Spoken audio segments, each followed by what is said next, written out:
There's a moment a lot of people know. You're climbing a staircase you've climbed 100 times before. Not a steep staircase, not a long one. Your staircase, the one in your building, the one in your home, and somewhere in the middle of it, something happens.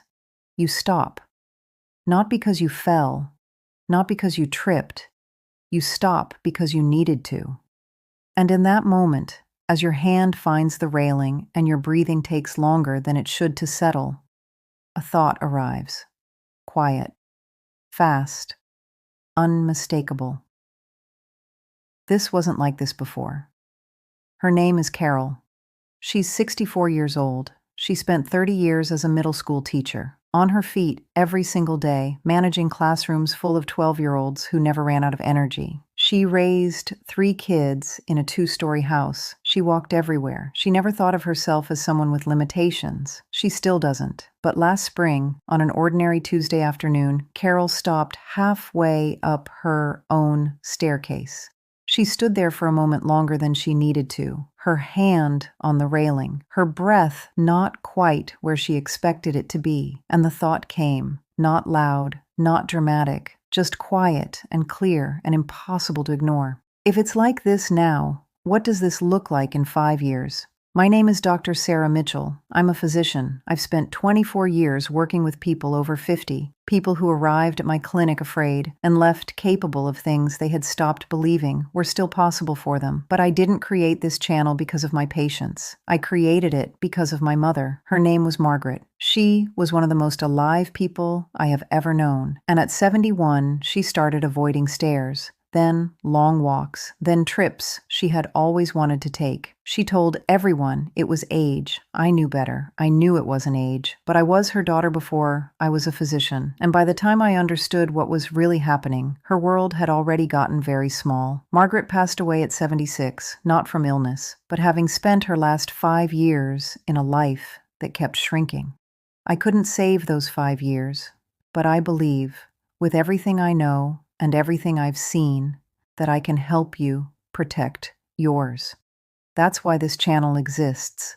Not to sell you a program, not to promise you something dramatic, but to have an honest conversation about what's actually happening in your body and what's still possible. Because here is what I know after 24 years. The staircase is not measuring your age. It's measuring something else entirely. Something that, once you understand it, changes the way you see not just your body, but the years that are still ahead of you. And that distinction, that one distinction, may be the most important thing you hear today. Stay with me, because what comes next is going to surprise you. Most people, when they have that moment on the staircase, reach for the same explanation: age. It's the most available answer, the most socially acceptable one, the one nobody questions. I'm not as young as I used to be. And everyone nods, because it sounds true, because it feels true. Because in that moment, on that staircase, with your hand on the railing and your breath not quite where you expected it, what else would you call it? But here's what 24 years in a clinic taught me. Age is almost never the whole story. I've seen 2 women, both 65, both relatively healthy, both living what most people would call normal lives. Same age, same general health history, same staircase. Completely different experiences. One reaches the top, barely noticing. The other stops halfway. If age were the answer, that wouldn't be possible.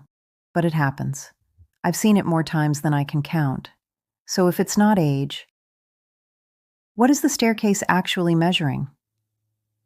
There's a concept I use with every single patient who walks through my door feeling what Carol felt on that Tuesday afternoon. I call it reserve.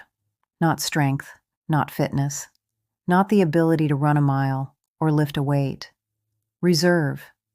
The capacity your body has beyond what the moment is asking of it. Think of it this way. When you climb a staircase, your body needs a certain amount of energy, oxygen, and muscular effort to get you to the top. That's the demand. Reserve is everything above that demand. It's the buffer, the surplus. the space between what the staircase is asking and everything your body has available to give.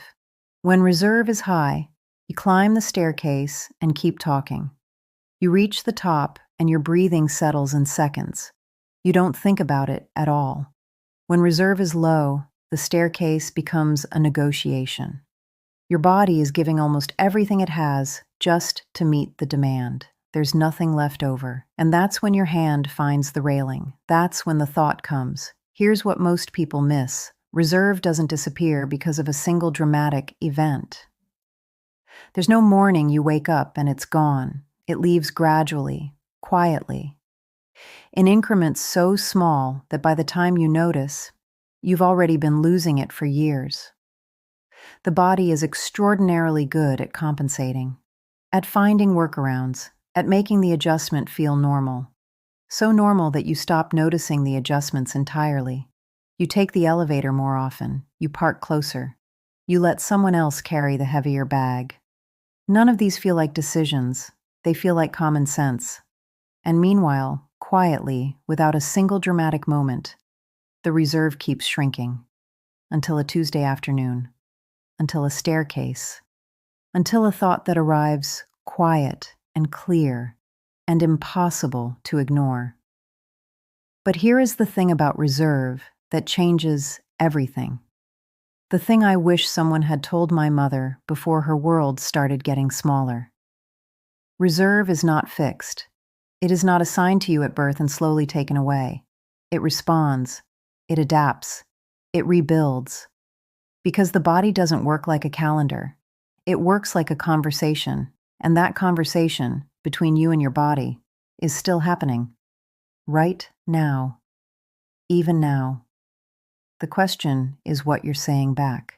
I want to tell you about the moment I almost lost Carol, not physically, the moment she almost walked out of my clinic and never came back. It was our second session together. She had come in after that Tuesday on the staircase. Finally, after 3 months of thinking about it, after 3 months of telling herself she was fine, after 3 months of that quiet thought getting a little louder every week, she sat across from me, arms crossed, not defensive, just braced. Like someone who had already decided what I was going to say, and before I could ask her anything, she said it herself. I know what this is, Dr. Mitchell. I'm 64. I've had a good run. I just need to know how to manage it. Manage it. Those 2 words. I've heard them hundreds of times. From men and women who were athletes in their 30s. From people who hiked and danced and chased grandchildren without thinking twice. From people who were, in every sense of the word, vital. And somewhere along the way, without a single dramatic moment, without a diagnosis, without a clear turning point, they had quietly accepted a story about themselves. The story that the best was behind them.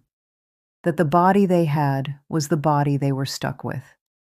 That the only honest thing left to do was manage the decline. I don't say this lightly. That story is one of the most dangerous things I encounter in my work. Not because it's cruel, because it's almost true. Almost. And the distance between almost true and completely true is where everything that matters lives. Here's what I told Carol that day. I told her there were 2 very different things happening in her body. And that she, like almost everyone who sits across from me for the first time, had been treating them as if they were the same thing. The first thing is aging.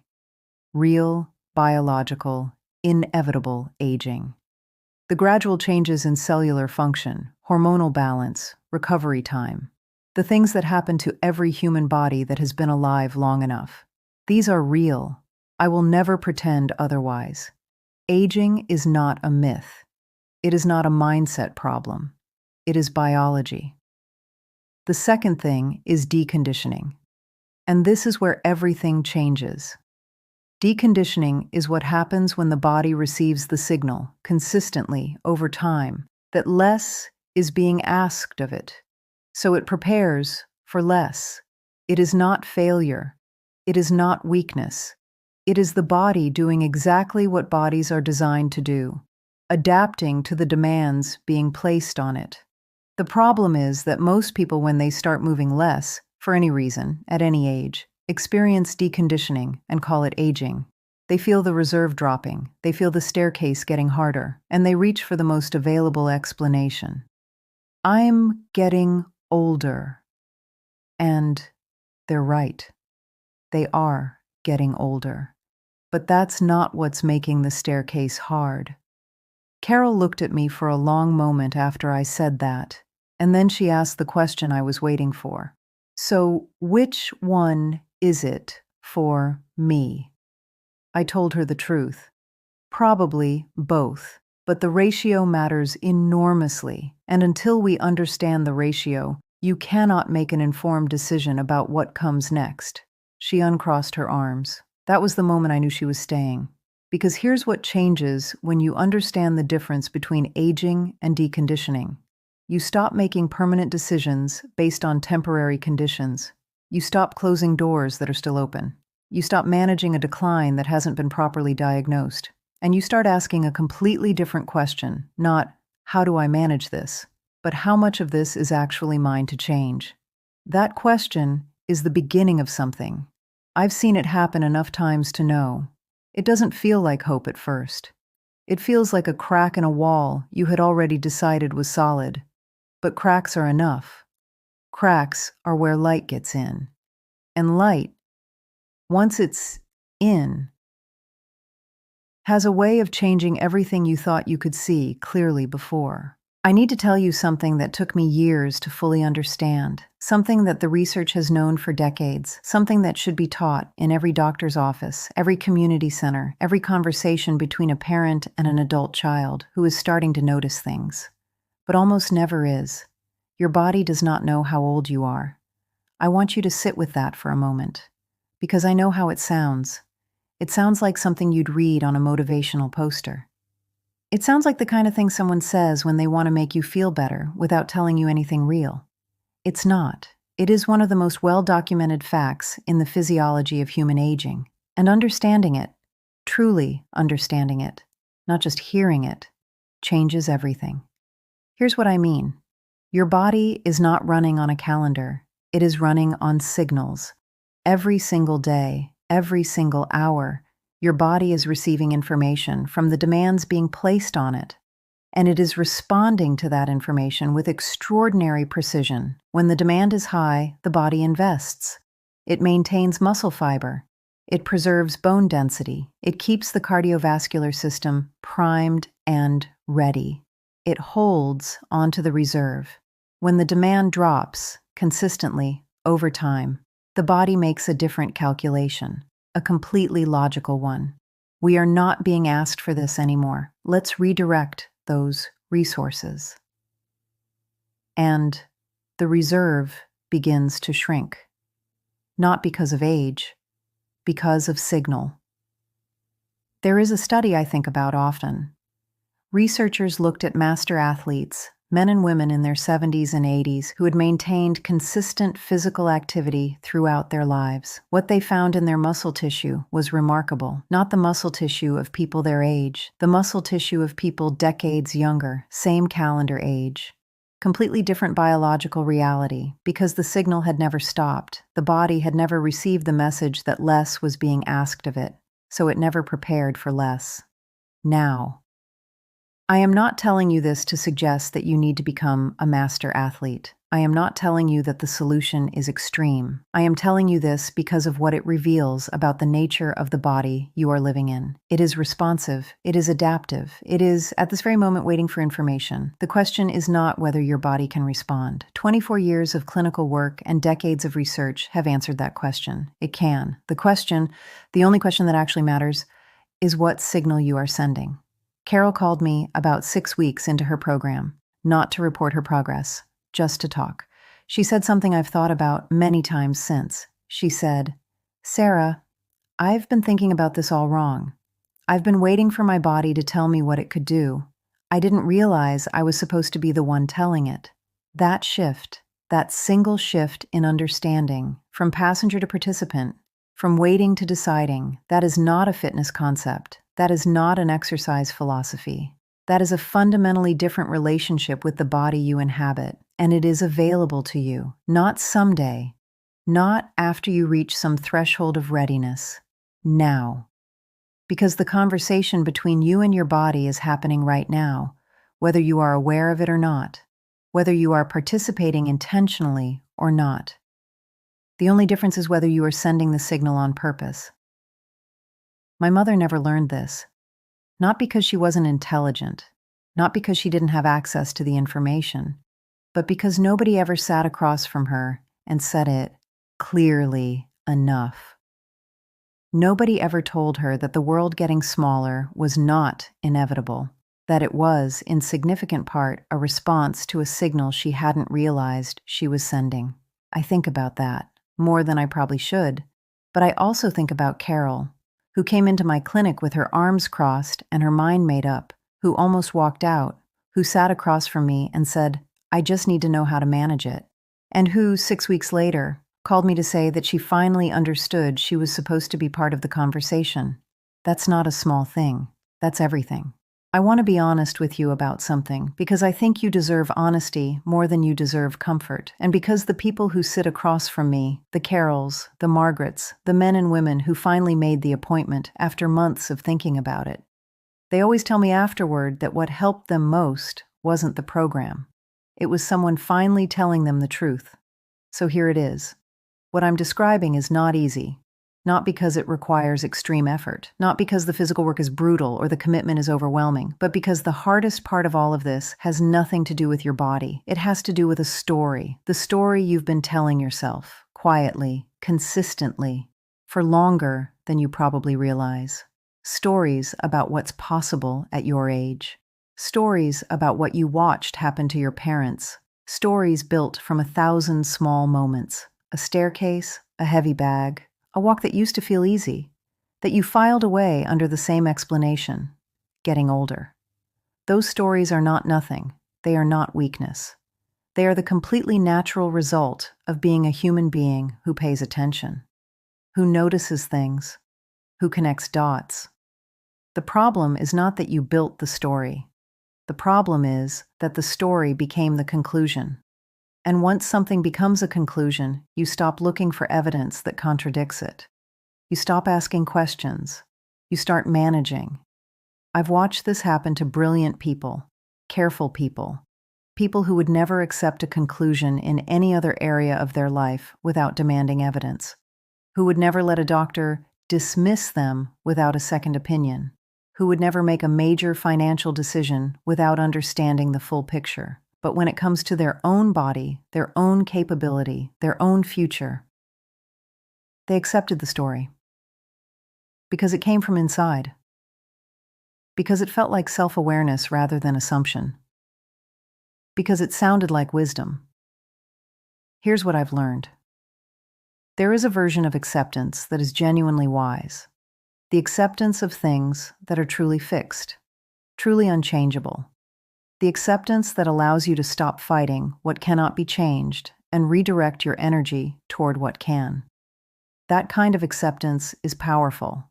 I have deep respect for it. And there is another version of acceptance that looks almost identical from the outside, but is something else entirely. It is the acceptance of things that feel fixed but aren't. The acceptance of conditions that have been misread as permanent. The acceptance of deconditioning, wearing the mask of aging. The acceptance of a shrinking world that could still be wide.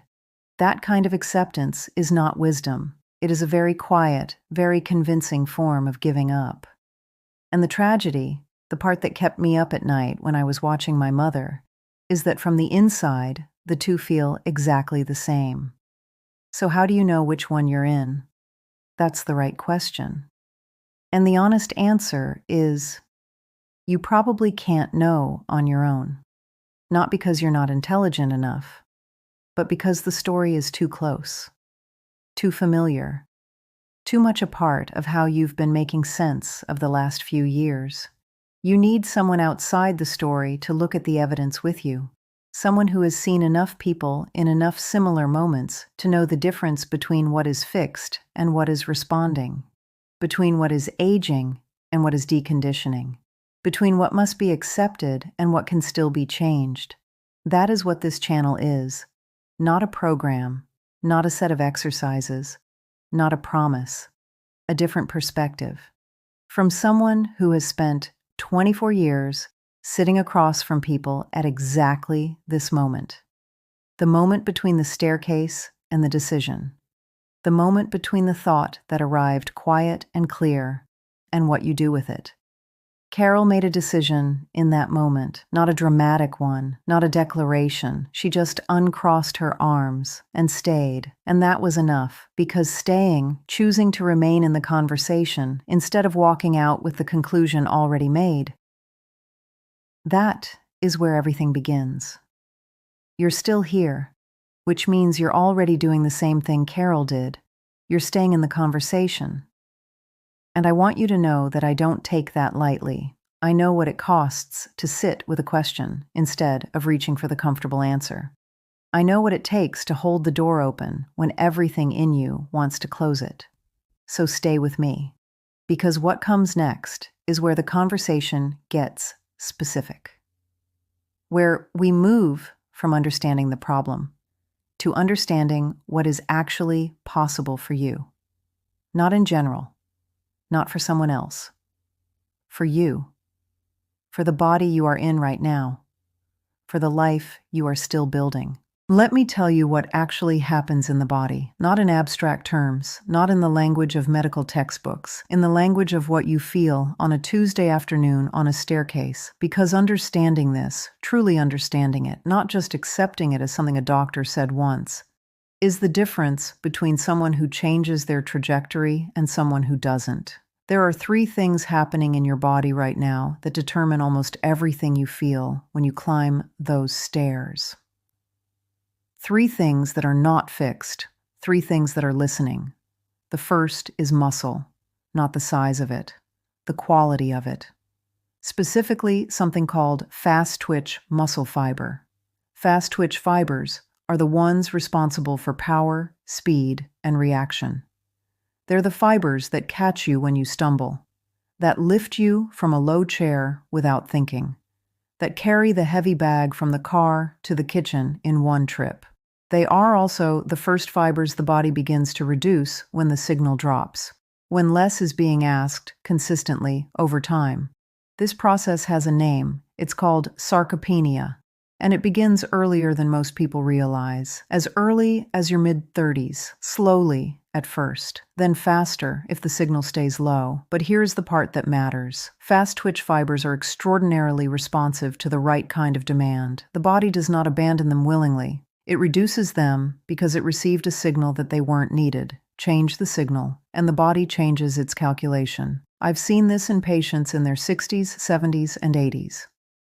The fibers respond, not identically to how they responded at 30, but meaningfully, functionally.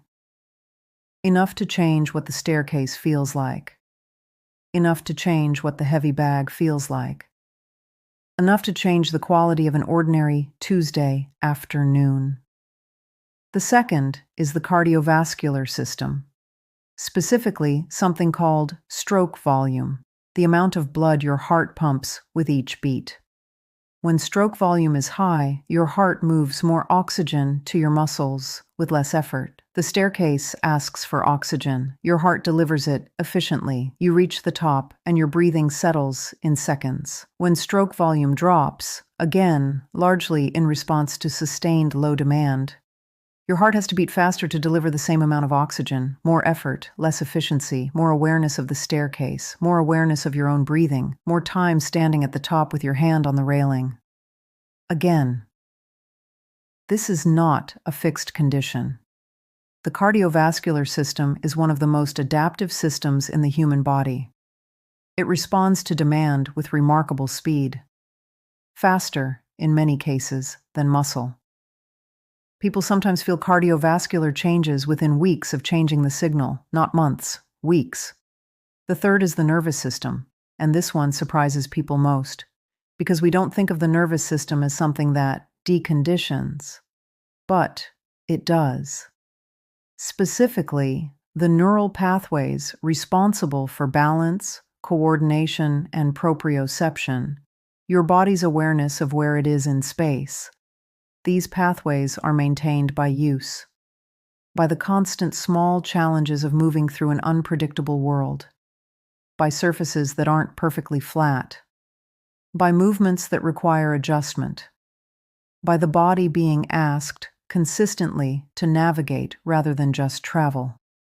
When those challenges are removed, when life becomes too smooth, too controlled, too predictable, the pathways begin to quiet, not disappear. Quiet. And a quieted nervous system is a nervous system that hesitates, that second guesses, that makes the simple act of walking across an uneven surface feel like a calculation. 3 systems: muscle, cardiovascular, nervous system.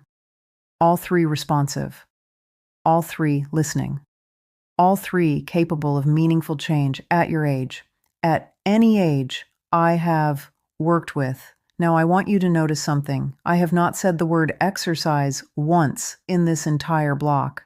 I have not told you to go to a gym. I have not prescribed a routine. I have not told you what to do, because that's not what this moment is for. This moment is for understanding, for seeing clearly what is actually happening, for knowing, not hoping, not wishing, but knowing that the systems you are working with are not broken. They are waiting. They are listening. They are ready to respond to a different signal. Carol understood this in a way that I don't think she fully expected to. She came in prepared to be told what exercises to do. She left the first session understanding why her body had changed, and that why, that clear, evidence-based, undeniable why, was more motivating than any program I could have handed her. Because when you understand the mechanism, you stop feeling like a victim of your own body. You start feeling like someone in a conversation, someone whose next move matters. Yours does too.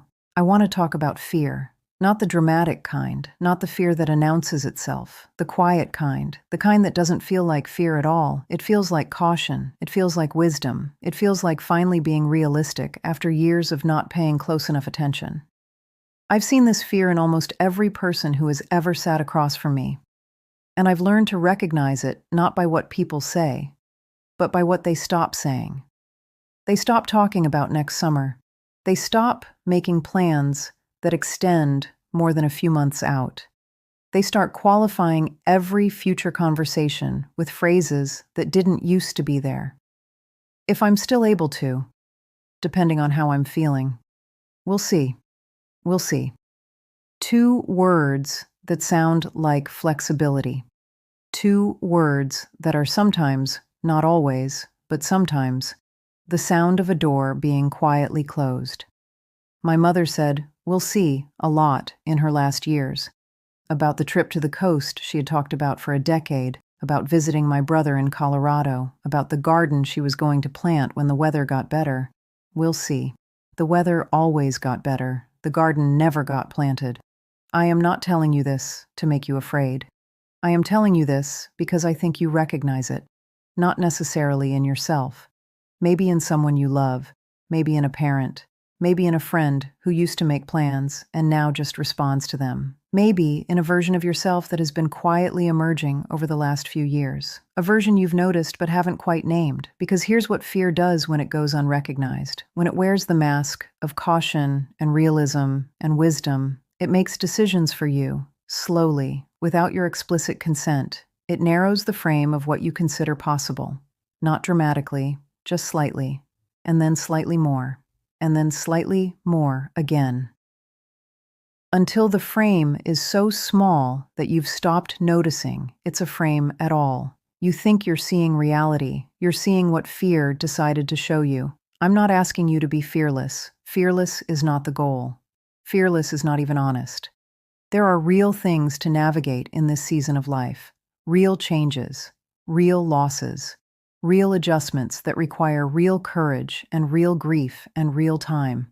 I will never minimize that. But there is a difference between fear that is informing you and fear that is deciding for you. Fear that says, pay attention here, something needs to change. That fear is useful. That fear is the staircase talking. That fear is your body sending you a signal that deserves a response. Fear that says, it's too late, close the door, manage the decline. That fear is not wisdom. That fear is a story. And stories, unlike biology, can be rewritten.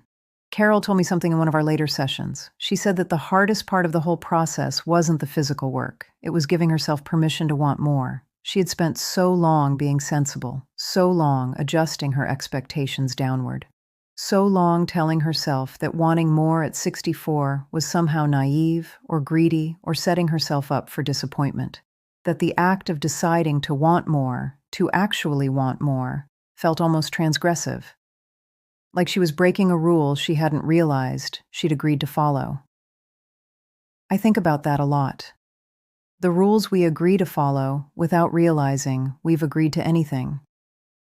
The stories we accept as facts because they came from inside us. The doors we close quietly over time without a single dramatic moment, without a ceremony, without even noticing the sound of the latch. You are here because something in you hasn't closed that door yet.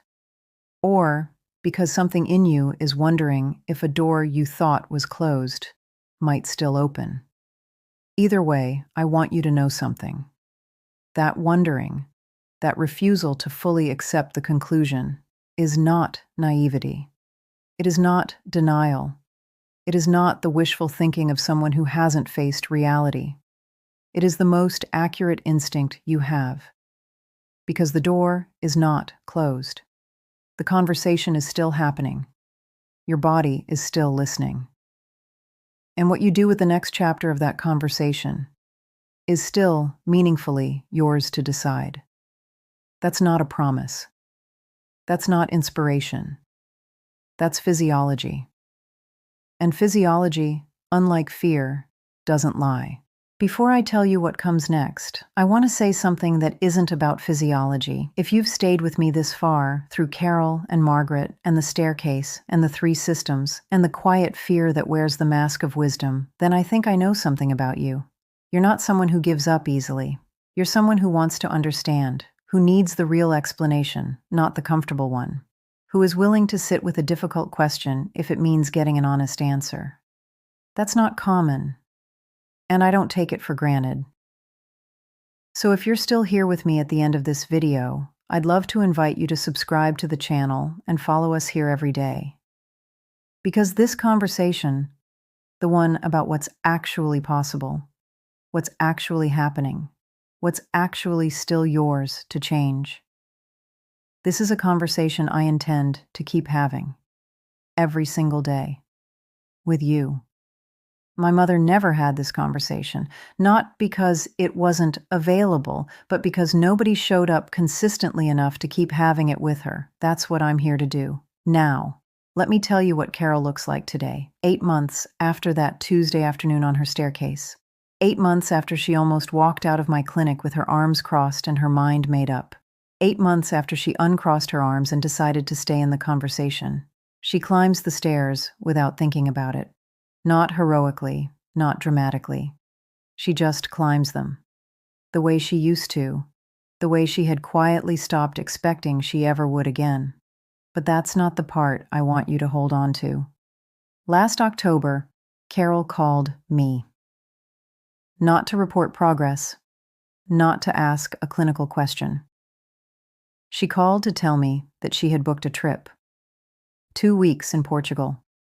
Something she had been moving to the back of her mind for years. Something that had been quietly migrating from the category of someday to the category of probably not. She booked it, alone, and when she told me, her voice had something in it that I recognized immediately. Not excitement, something quieter than excitement.